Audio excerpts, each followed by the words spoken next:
hurricane apocalypse or something like this. So it was the end of days, the end of the world. What happens when that occurs? We bake cakes and we take pictures of our cat. This is another one that's used by the band Cloud Control.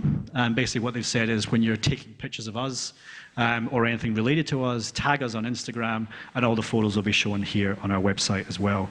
So for me, I mean, if you're involved in anything that, you know, I appreciate that a lot of events don't necessarily promote photography as such, but, you know, there's an environment in which you're staging events, whether it's a theatre such as this, there's still plenty of opportunities for people to take pictures, even if it's not in the auditorium. But it's a lovely way to express and share. Social bookmarking. Is anybody use sites like Delicious or Pinboard? Yeah. So this is basically, instead of just bookmarking a site and sticking it on your browser to come back to later, you basically save it to an online platform that you can come back to later, but also other people can share and see and so on.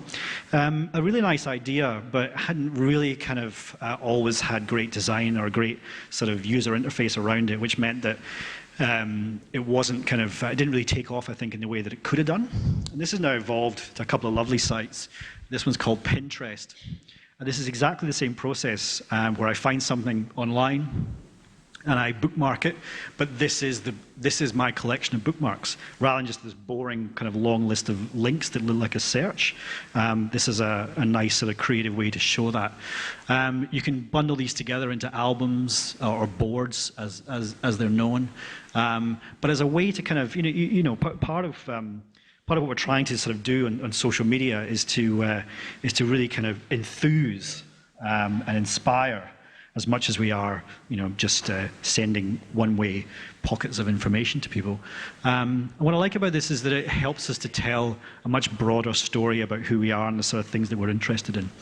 Straight after this session downstairs, I'm doing a breakout on digital strategy. And actually, I called it digital strategy because I know that's what a lot of people are interested in. But actually, what I'm talking about is this idea of digital storytelling. And this idea was kind of flagged yesterday, and I heard it quite a few times, about us telling stories, and what I'm kind of positing and what we're talking about downstairs is that we become storytellers first and marketers second. And what I like about this is that this helps us to tell stories in ways that we haven't done before. This is Scoop, which is a sort of variation of this, where we're able to aggregate together lots of different links and things. This one's around retrospective photography.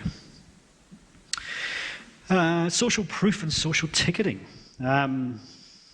Social proof, basically, and this is something that I think we're all familiar with, is commonsensical, is that if we see that a particular article or a piece of content on a website has 7,000 likes associated with it, the reaction now is kind of